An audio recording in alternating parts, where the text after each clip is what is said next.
Considérons maintenant un milieu aimanté. Un milieu aimanté, comme on l'a vu précédemment, se caractérise par la grandeur physique qui le décrit, qui est le vecteur densité de moment magnétique, M.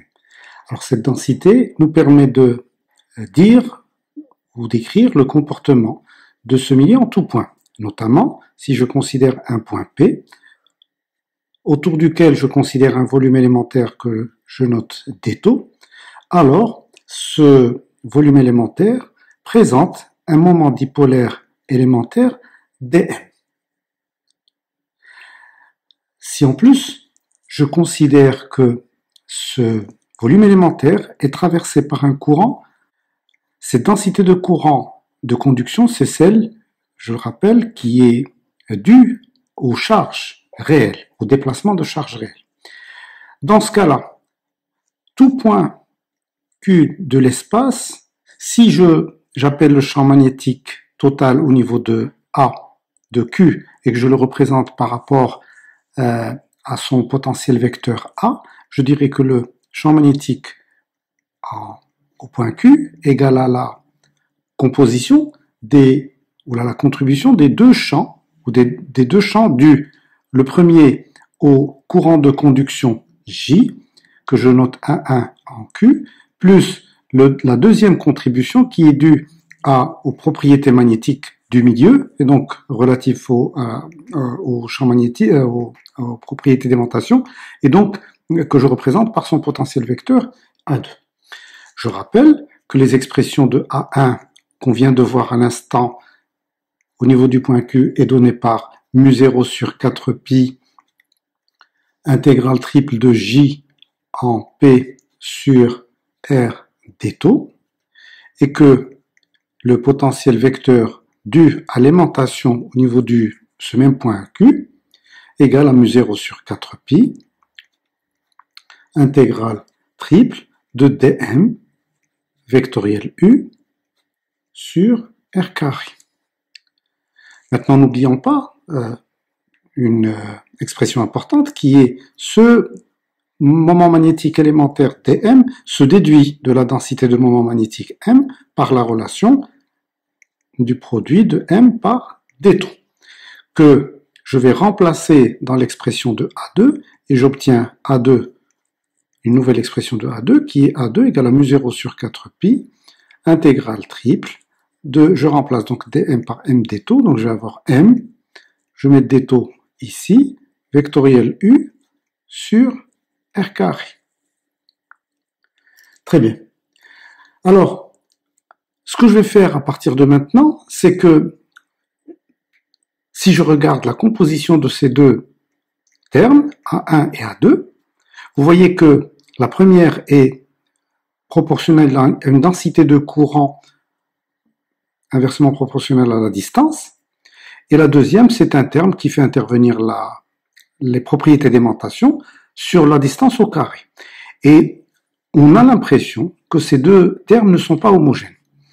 Or, pour rester dans des logiques identiques, je vais essayer de réécrire ce terme-là, donc je vais m'intéresser à partir de maintenant uniquement à ce terme-là, pour le travailler et le réécrire sous la forme de quelque chose qui ressemble à ça. Donc, à partir de maintenant, je m'intéresse uniquement au deuxième terme. Donc, reprenons le terme A2. Alors, je vais simplement rappeler une propriété physique mathématique importante qui est U sur R carré, c'est une identité remarquable en quelque sorte, égale à gradient par rapport à P de 1 sur R.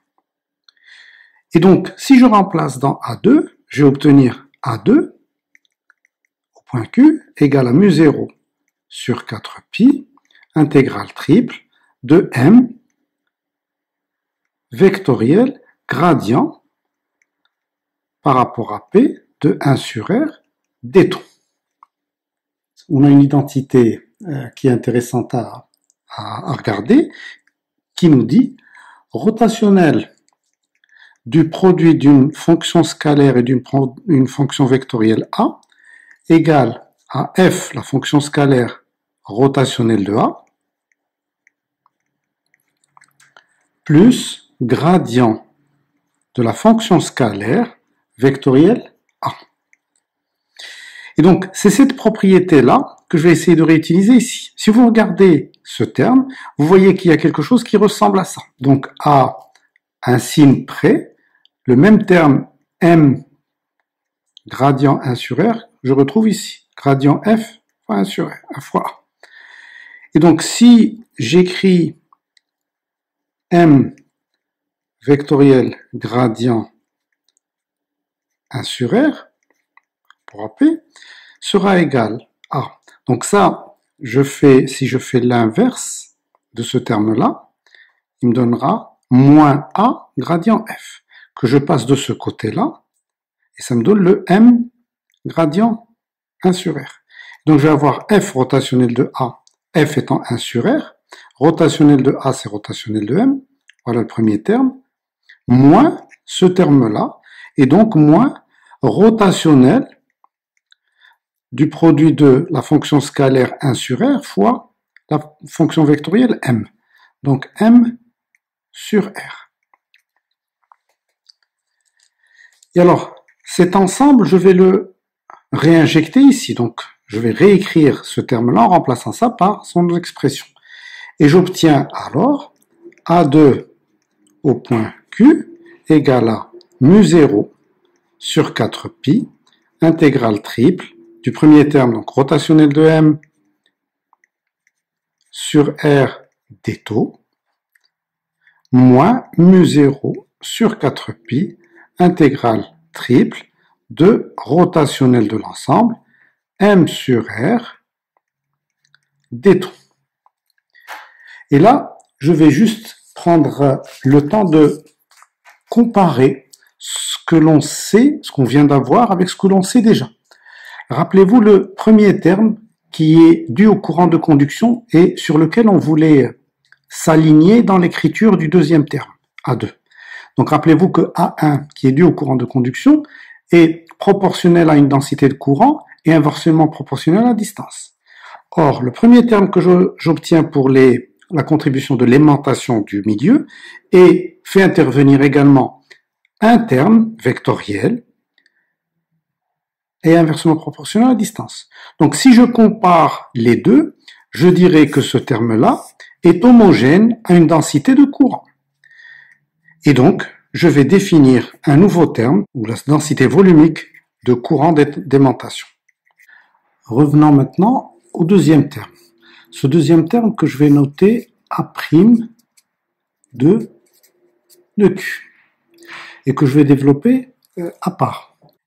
Et là, je vais rappeler quelques propriétés de transformation intégrale qui nous disent que divergence du produit vectoriel de A par B égale à B rotationnel de A moins A rotationnel de B. Et donc, si j'identifie dans cette relation moins rotationnel de B, M sur R, donc j'ai un début de ça. Donc pour me rapprocher de cette écriture, ce que je vais faire, je vais multiplier ce terme-là par le vecteur constant, C. Donc je vais avoir C scalaire A'2 en Q égale à mu0 sur 4pi, intégrale triple de moins C rotationnel de M sur R des taux. Et donc vous voyez que dans cette expression-là, j'ai le terme moins A rotationnel de B, moins C rotationnel de M. Donc ceci me permet de transformer en remplaçant ce terme-là par le reste, c'est-à-dire que ce terme deviendra mu0 sur 4pi, intégrale triple de, donc divergence de A vectoriel B, donc divergence de, alors A c'est le vecteur C, de C vectoriel B c'est donc M sur R, moins B rotationnel de A, donc moins AM sur R rotationnel de C. Le tout des taux. Or, je viens de définir le vecteur C comme étant un vecteur constant.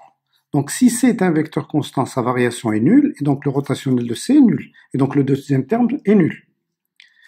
Ensuite, il va me rester ce premier terme qui est la divergence triple, l'intégrale triple de la divergence d'un vecteur. Et l'intégrale triple de la divergence d'un vecteur n'est autre que le flux de ce vecteur à travers une surface fermée. Donc ceci va s'écrire mu0 sur 4pi, intégrale double de C vectoriel M sur R, ds, et tout ça se fait au niveau d'un point, des points qui sont sur la surface qui entoure le volume d'étau duquel on est parti. Donc ça, c'est la surface qui l'entoure. Donc ds par rapport à tout point P' de cette surface. Et donc le vecteur P également, le vecteur M également sera traité au niveau de la surface. Très bien. Alors maintenant, nous allons travailler, si vous voulez, ce terme-là, ds vecteur. Nous allons travailler ceci de façon à ce que l'on puisse ressortir le vecteur C. Or, rappelez-vous que j'ai un double produit ici et que le double produit est invariant par permutation circulaire. Donc, vous voyez que si je fais glisser ce terme-là ici et ce terme-là là, le C viendra là. Donc, ceci pourra s'écrire par permutation circulaire, mu0 sur 4pi, intégrale double de M en P', qui est un point de la surface, sur R vectoriel ds, le tout scalaire C, en partant de la nouvelle expression de A'2 Q, et en rappelant l'expression A1 au niveau du point Q qui est le potentiel vecteur dû à la densité de charge de courant de conduction, qui est mu0 sur 4pi intégrale double de J, triple, pardon, de J, J de P sur R d'étau. Vous voyez que là encore, nous pouvons identifier ce qu'on a identifié ici comme une grandeur qui représente un courant, ici une grandeur qui représente là encore un courant, sauf que celui-ci il est volumique et celui-ci il est surfacique. Et ceci représenterait donc une densité de courant surfacique que l'on notera JAS égale à M vectoriel N, M étant la densité de moment magnétique et N étant le vecteur normal à la surface.